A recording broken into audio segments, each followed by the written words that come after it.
Hello everyone and a very welcome to all. आज का जो हमारा वीडियो है वो अक्टूबर 2021 की क्रोनोलॉजी के ऊपर है। और इस मैगजीन का जो पीडीएफ है, अगर आपको चाहिए तो आप हमारा Telegram channel study for RS and IAS उसको ज्वाइन कर लीजिएगा।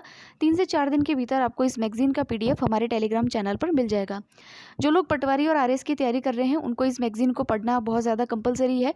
मतलब पढ़ना ही पढ़ना है, इसका कोई विकल्प है नहीं। और मेरी बात पे विश्वास ना हो तो जो लोग टॉपर लोग सजेस्ट करते हैं तो आप उनको भी देख सकते हैं। तो इस मैगज़ीन हम जो है 2019 से मैगज़ीन को पढ़ाते हुए आ रहे हैं। तो 2020 से लेकर के और 2021 तक की जितनी भी मैगज़ीन्स हैं उन सभी का पीडीएफ आपको हमारे टेलीग्राम चैनल पर मिलेगा। तो वहाँ जा कर के आप उनको डाउनलोड कर सकते हैं इन केस आपके पास में फ़िज़िकल फॉर्म में मैगज़ीन ना हो। तो ये थी इन्फॉर्मेशन हमारे चैनल के बारे में। अब हम चलते हैं कि आज क्या क्या न्यूज़ जो है वो हमको पढ़नी है। तो पहली न्यूज़ तो देखिए यहीं दिख रही है कि एक न्यूज़ बढ़ गई है, यूएस ओपन और पढ़ना पड़ेगा इस बार। और ये ब्रिक्स की समिट हुई है, इसको भी पढ़ना है। और उसके अलावा ये मिसेस कमला हैरिस यहाँ पर मोदी जी के साथ में, इसका तो कोई न्यूज़ अभी आया नहीं, बाद में देखेंगे। तो चलिए सबसे जो पहला पेज है उसमें क्या दे रखा है वो देखते हैं।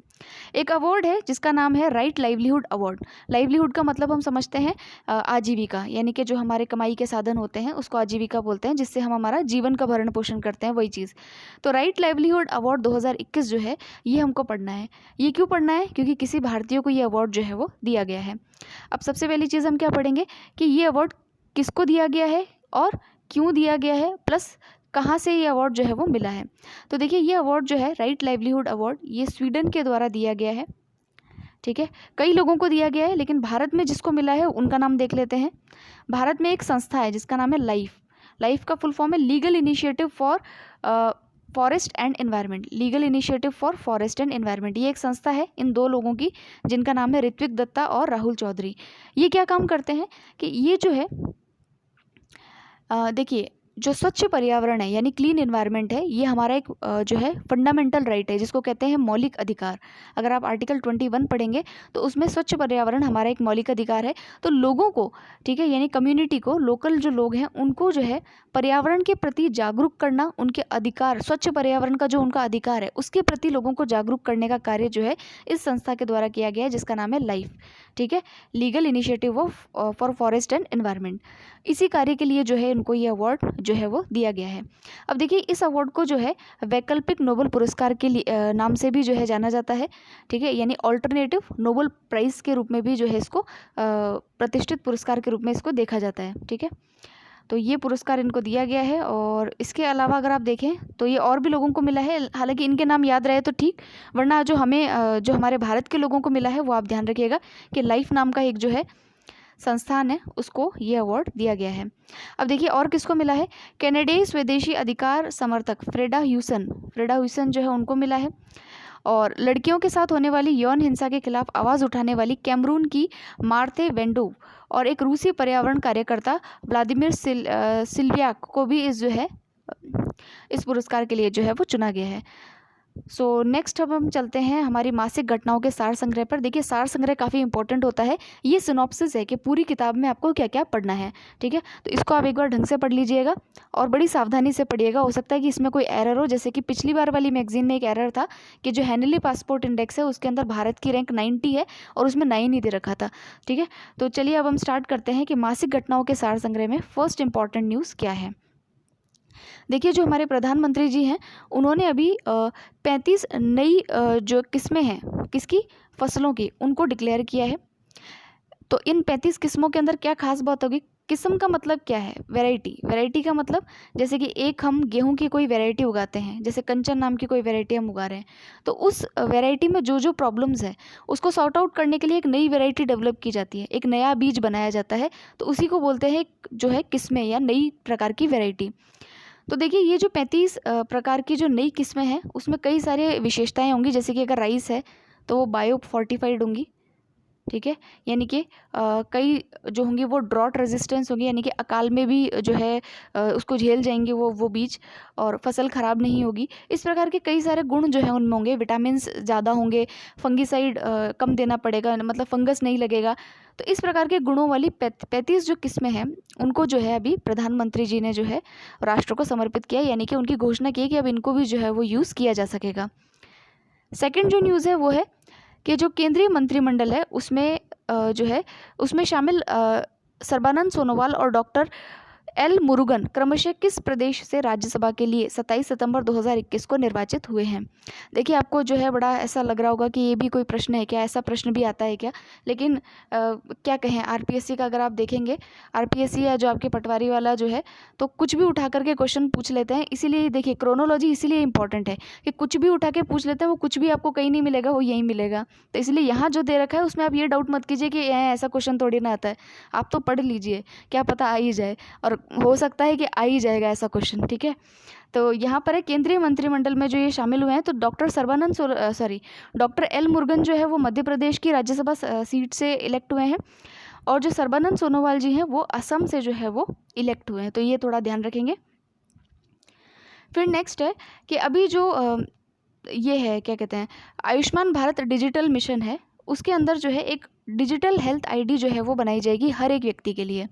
तो इस डिजिटल हेल्थ आईडी से क्या होगा कि अगर कोई व्यक्ति है, उसका कोई भी हेल्थ इशू है, तो उसकी पूरी डिटेल जो है वो इलेक्ट्रॉनिक हो जाएगी, यानी कि उसका डेटा जो है वो एक ही जगह आ जाएगा। तो तब जब भी किसी डॉक्टर से कंसल्ट करने जाएंगे तो सारा डेटा जो है उसकी उस डिजिटल आईडी से देख लिया जाएगा कि उसको क्या क्या हेल्थ इश्यूज़ रहे हैं, क्या क्या उसने जो है अब तक जो है सोनोग्राफी कराई है, एमएमआर कराया है, जो भी करवाया है, वो सारी चीज़ें उसकी डिटेल्स उसमें आ जाएगी। उससे क्या होगा, एक तो खर्चा कम होगा, और ऊपर से क्या है कि हर व्यक्ति का जो है क्योंकि आप जानते हैं कि कोई भी दूसरे डॉक्टर से जब भी हम कंसल्ट करते हैं तो दोबारा वो सारी जांचें लिख देता है कि आप ये भी कराओ, ये भी कराओ। तो जब एक बार जगह उसकी सारी चीज़ें रहेंगी तो उस दूसरे डॉक्टर को देखने में भी सही रहेगा, और जो व्यक्ति है उसको भी खर्चा जो है वो कम लगेगा। तो ये इसका मेन जो है वो उद्देश्य है कि प्रधानमंत्री मोदी जी के द्वारा जो है किस मिशन के तहत देशवासियों को एक डिजिटल हेल्थ आईडी मिलेगी और हर नागरिक का स्वास्थ्य रिकॉर्ड डिजिटल रूप में सुरक्षित रखा जाएगा। तो किस योजना के अंतर्गत है ये? आयुष्मान भारत डिजिटल मिशन के अंतर्गत है, ठीक है। ये समझ में आ गया कि एक जो है डिजिटल कार्ड बना दिया जाएगा, जैसे आधार कार्ड बना हुआ है, हमारी सारी आइरिस स्कैन है, फिंगरप्रिंट है, वो सारा उसको देखते ही उसमें आ जाता है कि भाई इस व्यक्ति का है। उसी प्रकार से एक डिजिटल कार्ड बनेगा जिसमें हमारी हेल्थ के जितने भी इश्यूज़ होंगे और जितनी भी हमारी रिपोर्ट्स वगैरह होंगी, वो सभी इलेक्ट्रॉनिक रूप से जो है उसके अंदर लिंक कर दी जाएंगी। फिर नेक्स्ट है, अभी देखिए जर्मनी के अंदर चुनाव हुए थे, तो जर्मनी के अंदर जो चांसलर है, वहाँ प्राइम मिनिस्टर नहीं होता है, वहाँ चांसलर कहते हैं। तो वहाँ एंजेला मेर्केल जो है वो चांसलर हैं, और वो किस पार्टी से हैं? उनकी पार्टी का नाम है कंजर्वेटिव पार्टी। और अभी वो अभी जो चुनाव हुए हैं, आम चुनाव जिनको जनरल इलेक्शंस कहते हैं, उसमें किस पार्टी के द्वारा उनकी पार्टी हार गई है? तो उस पार्टी का नाम है सोशल डेमोक्रेट्स, ठीक है। नेक्स्ट न्यूज़ काफ़ी इंपॉर्टेंट है, इसका नाम ध्यान रखिएगा, पूछा जा सकता है कि हाल ही में चर्चेज ऑकस जो है ये किससे संबंधित है? तो देखिए, ऑकस क्या है? अमेरिका, ध्यान से सुनिएगा, अमेरिका, ब्रिटेन और Australia, US, UK and Australia, इन तीनों के बीच में एक त्रिपक्षीय क्या है? सुरक्षा समझौता है। क्या है? सुरक्षा गठबंधन है, ठीक है, एग्रीमेंट है एक तरीके से, एग्रीमेंट नहीं, कोऑपरेशन या कोएलिशन बोलेंगे इसको। किस किस के बीच में है? तो अमेरिका है, ब्रिटेन है और ऑस्ट्रेलिया है।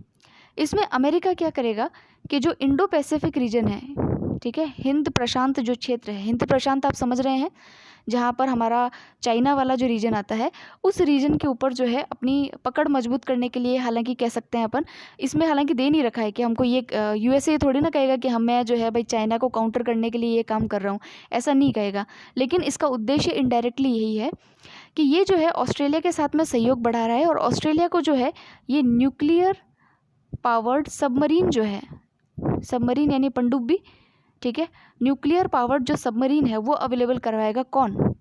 तो अमेरिका जो है ऑस्ट्रेलिया को इस जो ये गठबंधन है इसके तहत जो है ये प्रोवाइड कराएगा। इसको हम आगे और पढ़ेंगे जब हम अंतर्राष्ट्रीय परिदृश्य को पढ़ेंगे। अभी आप इतना ध्यान रखिएगा कि किन देशों के बीच में है, तो अमेरिका, ब्रिटेन और ऑस्ट्रेलिया के बीच में है। न्यूज़ में आया हुआ है, तो पूछा जा सकता है ऑकस का संबंध निम्न में से किस में है। इसमें एक अलायंस और है, वो भी हम आगे पढ़ेंगे, जिसको हम बोलते हैं 5I अलायंस, ठीक है। उसके अंदर 2 देश और जुड़ जाते हैं, जिसमें एक का नाम न्यूजीलैंड है और दूसरे का नाम है कनाडा। तो वो भी इसके अंदर जुड़ जाता है और उसका नाम है 5I अलायंस, ठीक है। तो वो भी हम आगे पढ़ेंगे, तो अभी इतना ध्यान रखिएगा। नेक्स्ट है, हेलिना किस प्रकार की मिसाइल है जिसके ट्रायल परीक्षण DRDO के द्वारा जो है वो पूरा किया गया है? तो देखिए, हेलिना जो है एक तरीके से क्या है, इसका नाम याद रखिएगा, इंपॉर्टेंट है, और DRDO के द्वारा की गई है। तो RS मेंस का सवाल बनता है, ठीक है, RS मेंस का सवाल बनता है, 2 नंबर में क्वेश्चन आ सकता है, इसलिए रट लेना इसको। हेलिना क्या है? तो ये एक एंटी टैंक गाइडेड मिसाइल है। क्या है? एंटी टैंक गाइडेड मिसाइल है। ठीक है, फिर अब देखिए नेक्स्ट, ये भी इंपॉर्टेंट न्यूज़ है, पर्सन इन न्यूज़ में हमारे को पढ़ना होता है, पर्सन इन न्यूज़, तो उसमें क्वेश्चन पूछा जा सकता है। तो देखिए जो BRO है यानी कि बॉर्डर रोड डेवलपमेंट जो है, उसने जो एक सड़क निर्माण कंपनी है उसकी जिम्मेदारी जो है पहली बार किसी महिला सैन्य अधिकारी को सौंपी गई है। उन महिला सैन्य अधिकारी का नाम क्या है? तो उनका नाम है मेजर आइना राणा। ठीक है, मेजर आइना राणा उनका नाम है, जो कि पहली महिला सैन्य अधिकारी है जिनको कि सड़क संगठन ने सड़क निर्माण कंपनी की जिम्मेदारी दी है। ठीक है, फिर नेक्स्ट है, पंजाब के मुख्यमंत्री कैप्टन अमरिंदर सिंह के त्यागपत्र दिए जाने के पश्चात जो नए चीफ मिनिस्टर बने हैं उनका नाम क्या है?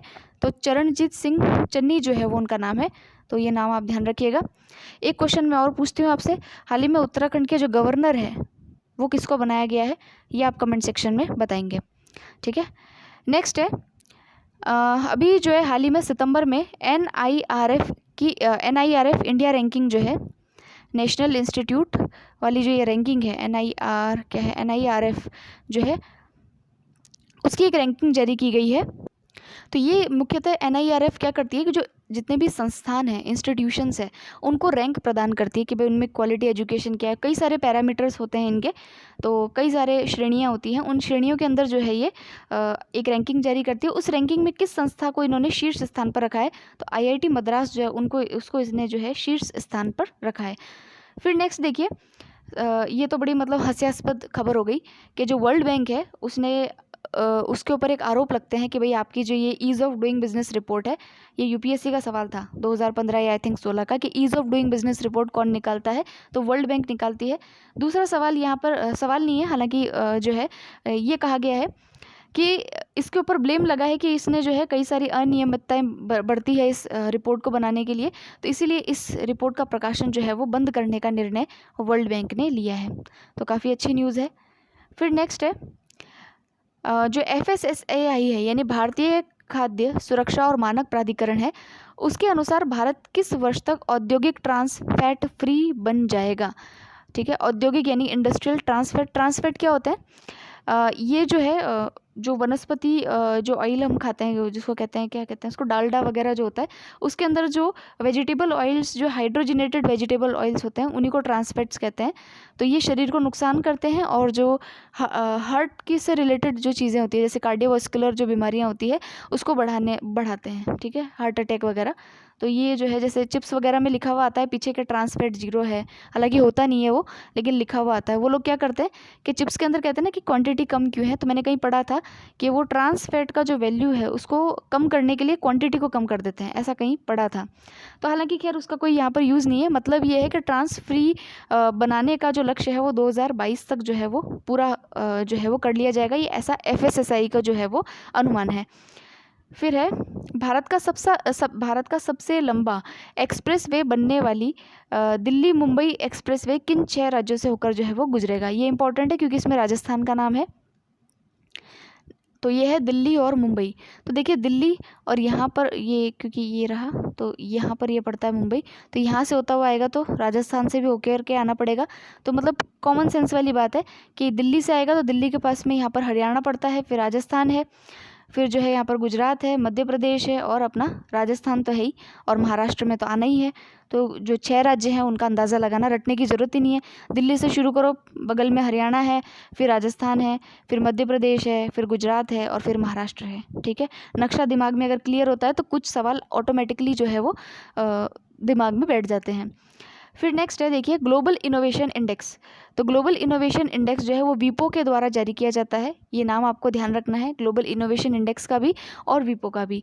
ठीक है, इसके अंदर फर्स्ट जो पोजीशन है वो किसने हासिल की है? तो वो आपके स्विट्ज़रलैंड ने हासिल की है। ठीक है, फिर है, आइसलैंड में स्थापित विश्व के सबसे बड़े कार्बन अवशोषक संयंत्र को क्या नाम दिया गया है? तो उसको नाम दिया गया है ओरका। ठीक है, कार्बन अवशोषक संयंत्र। ठीक है, उसका नाम क्या रखा गया है? ओरका। और कहाँ पर है ये जी? आइसलैंड में। ओके, याद हो गया। फिर नेक्स्ट है, न्यूयॉर्क में जो है जो अमेरिकन ओपन अभी जो चालू हुआ है 2021 वाला अमेरिकन ओपन, सबसे बेकार प्रश्न यही होते हैं, खिलाड़ियों के नाम याद करने वाले। और जो नया खिलाड़ी जीत जाता है तो नए खिलाड़ी के लिए तो खुशी की बात है, लेकिन स्टूडेंट के लिए बड़े दुख की बात है कि नया जीत गया, क्योंकि नया नाम याद रखना पड़ेगा। तो देखिए यहाँ पर जो है जो अमेरिका ओपन टेनिस टूर्नामेंट है वो महिला और पुरुष में किसने जीता है, तो ये रशिया के हैं डेनियल मेदवेदेव और ये है एमा रादुकानु, ठीक है, इन्होंने इसको जीता है। फिर है नेक्स्ट, और ऐसे क्वेश्चन क्या है कि आरएस प्रीलिम्स में भी आ जाते हैं, ठीक है, कुछ नहीं मिलता है तो ऐसे क्वेश्चन ही दे देते हैं कि ये तो बच्चों को याद नहीं होगा, तो इसीलिए जो है इनको याद करना ज़रूरी है। फिर देखिए जो टोक्यो पैरा ओलंपिक हुए हैं, जो ओलंपिक थे समर ओलंपिक, उसके अंदर जो मेन गेम्स थे वो तो हमने पढ़ लिए थे पिछले वाली मैगजीन में। शायद जो पैरा ओलंपिक्स वाला जो टॉपिक है वो इस बार वाले में अच्छी तरीके से आएगा। तो देखिए इसमें जो है जो 14th पैरा ओलंपिक जो खेल हैं उसके अंदर टॉप अभी जो है किसने किया है, चाइना ने किया है। और भारत ने कितने मेडल लिए हैं, तो भारत ने इसमें टोटल 19 मेडल जो मेडल है वो लिए हैं। 5 तो गोल्ड हैं, 8 रजत है और 6 कांस्य हैं। कितने मेडल हैं हमारे पास, 19। तो 5 गोल्ड हैं, 8 रजत है और 6 कांस्य हैं। इनके सबके नाम भी हम पढ़ेंगे, किस किस खिलाड़ी ने कौन कौन सा मेडल दिलवाया है, काफ़ी इंपॉर्टेंट है, उसको बाद में पढ़ेंगे। नेक्स्ट देखिए जो टाइम मैगजीन है, टाइम मैगजीन ने 100 प्रभावशाली व्यक्तियों की सूची निकाली है और उसमें 2 व्यक्तियों को शामिल किया जो भारत के हैं, एक नरेंद्र मोदी जी और 3 लोगों को, फिर दूसरी है ममता बनर्जी और तीसरे हैं आधार पूनावाला, ठीक है। अब देखिए नेक्स्ट है एनसीआरबी द्वारा प्रकाशित भारत में अपराध 2020 की एक रिपोर्ट है। एनसीआरबी के बारे में पता होगा। एनसीआरबी क्या है, नेशनल क्राइम रिकॉर्ड ब्यूरो। ये हर साल अपनी एक रिपोर्ट होती है उसको देती है। उसमें डेटा होता है कि भाई किस राज्य में कितना क्राइम हो रहा है और किस किस प्रकार का क्राइम हो रहा है और कौन सा क्राइम सबसे ज़्यादा हो रहा है। एक तरीके से डेटा होता है जो पुलिस ऑर्गेनाइजेशंस और इन सब को जो है वो यूज़फुल रहता है। तो एनसीआरबी जो है वो होम मिनिस्ट्री के अंतर्गत आता है, ये भी ध्यान रखना है हमको, ठीक है। तो एनसीआरबी का जो डेटा है उसमें कहा गया है कि सबसे ज़्यादा जो क्राइम्स है वो कहाँ पर होते हैं, उत्तर प्रदेश में होते हैं। फिर नेक्स्ट है, ये तो मैंने बता दिया आपको। फिर है air chief marshal RKS Bhadauria के स्थान पर नए भारतीय वायुसेना प्रमुख का क्या नाम है, उनकी नियुक्ति अभी की जा रही है। तो नए जो सेना प्रमुख होंगे उनका नाम होगा एयर मार्शल विवेक राम चौधरी। एयर मार्शल विवेक राम चौधरी, ये नाम ध्यान रखिएगा, पर्सन इन न्यूज़ है। फिर चौथा पर्सन इन न्यूज़ आज हम पढ़ रहे हैं कि जो राष्ट्रीय अल्पसंख्यक आयोग है, नेशनल माइनॉरिटी कमीशन, ठीक है, राष्ट्रीय अल्पसंख्यक आयोग। अच्छा एक चीज़, जो अल्पसंख्यक है ना, माइनॉरिटी, इसकी कोई भी डेफिनेशन संविधान में नहीं दे रखी। संविधान में इनको डिफाइन ही नहीं कर रखा कि अल्पसंख्यक इसको कहेंगे, ऐसा नहीं है। हालांकि संविधान जो है 2 प्रकार के अल्पसंख्यकों के बारे में बात करता है और उनको संरक्षण देता है। एक तो लिंग्विस्टिक यानी कि भाषाई अल्पसंख्यक, और दूसरे रिलीजियस यानी कि धार्मिक अल्पसंख्यक। इन 2 प्रकार के अल्पसंख्यकों को जो है वो स्वीकार, मतलब जो है स्वीकार क्या कहेंगे उसको, मान्यता दी गई है या माना गया है। और जो है हमारे यहाँ पर अल्पसंख्यक कितने हैं, तो कितने समुदाय जो अल्पसंख्यक में आते हैं, तो देखिए सिख है, पारसी है, मुस्लिम है, बुद्धिस्ट है, क्रिश्चियन है, जैन है। तो कितने हो गए, 6। तो 6 हमारे यहाँ पर जो है वो अल्पसंख्यक जो है वो है, कैटेगराइज हैं। फिर देखिए इसमें जो है अभी अल्पसंख्यक आयोग जो है सुप्रीम कोर्ट ने केंद्र सरकार को इस पर फटकार लगाई थी कि आपने अब तक जो है चेयरमैन और मेंबर्स को जो है नियुक्त नहीं कर रखा है राष्ट्रीय अल्पसंख्यक आयोग में। तो इसीलिए जो है जो पूर्व आईपीएस अधिकारी हैं जिनका नाम है इकबाल सिंह लालपुरा, उनको जो है इसमें नियुक्त किया गया है। क्या नाम है, इकबाल सिंह लालपुरा। उनको जो है इसका चेयरमैन जो है अभी भी नियुक्त किया गया, अध्यक्ष जो है वो नियुक्त किया गया है। नेक्स्ट है अंतर्राष्ट्रीय सांकेतिक भाषा दिवस। साइन लैंग्वेज जो होती है, साइन लैंग्वेज डेफ एंड डम के लिए जो साइन लैंग्वेज होती है उसका एक अंतर्राष्ट्रीय दिवस मनाया जाता है 23 सितंबर को। उसकी इस बार की थीम क्या थी, तो we sign for human rights, we sign for human rights, ये इसकी थीम थी। फिर नेक्स्ट है 13वां ब्रिक्स सम्मेलन जो है जिसका वर्चुअली माध्यम से जो है उद्घाटन किया गया है और ये कहाँ पर आयोजित किया गया, तो भारत के अंदर जो है इसको आयोजित किया गया। फिर एक संस्था है जिसका नाम है ICRI सेट। इसको जो है फुल फॉर्म क्या है इसका, देखिए अंतर्राष्ट्रीय अर्ध शुष्क उष्णकटिबंधीय फसल अनुसंधान संस्था, ठीक है, फसल अनुसंधान से संबंधित कोई संस्था है और हैदराबाद की संस्था है। लेकिन इसको जो है अवार्ड मिला है कहाँ पर, उप सहारा अफ्रीका में खाद्य सुरक्षा में सुधार के कार्य के लिए, फूड सिक्योरिटी के लिए इसने काम किया है कहाँ पर, अफ्रीकन रीजन के अंदर। इसलिए वहाँ का जो अफ्रीका खाद्य पुरस्कार 2021 है उससे इसको सम्मानित किया गया है जिसका नाम है ICRI सेट। ये संस्था है और इसको हैदराबाद की संस्था है, इसको अफ्रीका के अंदर ये अवार्ड मिला है। फिर नेक्स्ट देखिए, एक मिलिट्री एक्सरसाइज हुई है जिसका नाम है सूर्य किरण। ये तो आपके लिए बहुत फेवरेट प्रश्न होगा, सबको याद ही हो गया। तो अब आप देखिए कमेंट सेक्शन में आप बताइएगा कि भारत और श्रीलंका के बीच में कौन सी मिलिट्री एक्सरसाइज होती है, भारत और उज़्बेकिस्तान के बीच में कौन सी मिलिट्री एक्सरसाइज होती है, श्रीलंका, उज़्बेकिस्तान और बांग्लादेश, इन तीनों के बीच में कौन सी एक्सरसाइज होती है, ये आप बताएंगे कमेंट सेक्शन में। तो अभी ये जो मिलिट्री एक्सरसाइज है वो नेपाल और भारत के बीच में हुई है, जिसका नाम है सूर्य किरण। कहाँ पर हुई है, तो उत्तराखंड के अंदर हुई है, पिथौरागढ़ उत्तराखंड के अंदर ये जो है वो संपन्न हुई है। नेक्स्ट एक क्वेश्चन है जो नाम पे पूछा जा सकता है, यानी कि ये पूछा जा सकता है कि मैथ्यू हैंसन जो अभी न्यूज़ में था, ठीक है, इसका संबंध किससे है। तो बोलेंगे, कुछ भी बोल देंगे कि भाई इनको ये पुरस्कार मिला, या ये यहाँ के अध्यक्ष बनाए गए, या फिर ये एक जो है चंद्रमा के ऊपर एक क्रेटर है उसका नाम रखा गया। तो ये चंद्रमा पर एक क्रेटर है जिसका नाम रखा गया है मैथ्यू हैंसन, ठीक है। अब देखिए ये जो है इंटरनेशनल एस्ट्रोनॉमिकल यूनियन जो है उसने चंद्रमा के दक्षिणी ध्रुव पर एक क्रेटर का नाम किस खोजकर्ता के नाम पर रखा है। तो एक खोजकर्ता है जिनका नाम है मैथ्यू हैंसन, उनके नाम पर जो है इस क्रेटर का नाम रखा गया है। क्या नाम रखा गया है, मैथ्यू हैंसन ही नाम रखा गया है, ठीक है। फिर अब देखिए बाड़मेर से रिलेटेड एक न्यूज़ है कि NH-925A पर सट्टा गंधव खंड, ये एक जगह का नाम है, ये कहाँ पर है, जहाँ पर जो है जो भारतीय वायुसेना है उसके लिए आपातकालीन लैंडिंग सुविधा जो है उसको उपलब्ध कराने का उद्घाटन जो है वो किया गया है। तो ये जो है बाड़मेर राजस्थान के पास में स्थित है, ठीक है। फिर है IUCN जो है ये पर्यावरण संस्था है, international union for conservation of nature, ठीक है।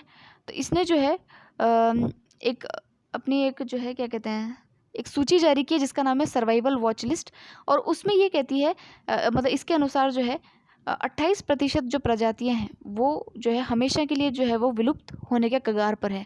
विलुप्त तो आप जानते हैं जिसको इंग्लिश में कहते हैं एक्सटिंक्ट। IUCN की जो लिस्ट है उसमें एक लिस्ट होती है जिसको बोलते हैं रेड लिस्ट। जब याद करेंगे तब अपने आप पता चल जाएगा कितना मुश्किल है इसको याद करना।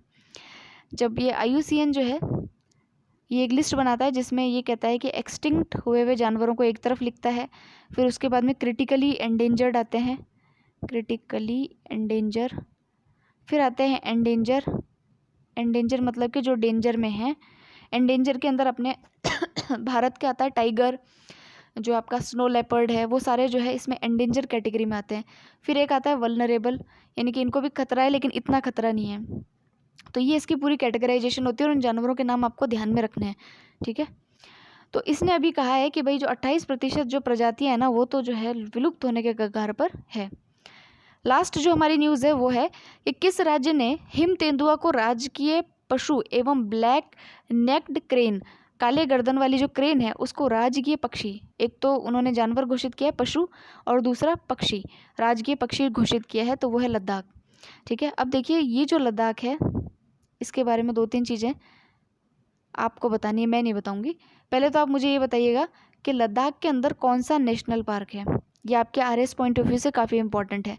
दूसरा आप बताएंगे कि लद्दाख के अंदर कौन सी रामसर साइट है, क्योंकि मैं बता दूंगी तो फिर याद नहीं रहेगा, तो इसलिए आपको खुद से देखनी है कि कौन सा नेशनल पार्क है और कौन सी यहाँ पर रामसर साइट है, ये इंपॉर्टेंट है आपके लिए, यही आज का क्वेश्चन है।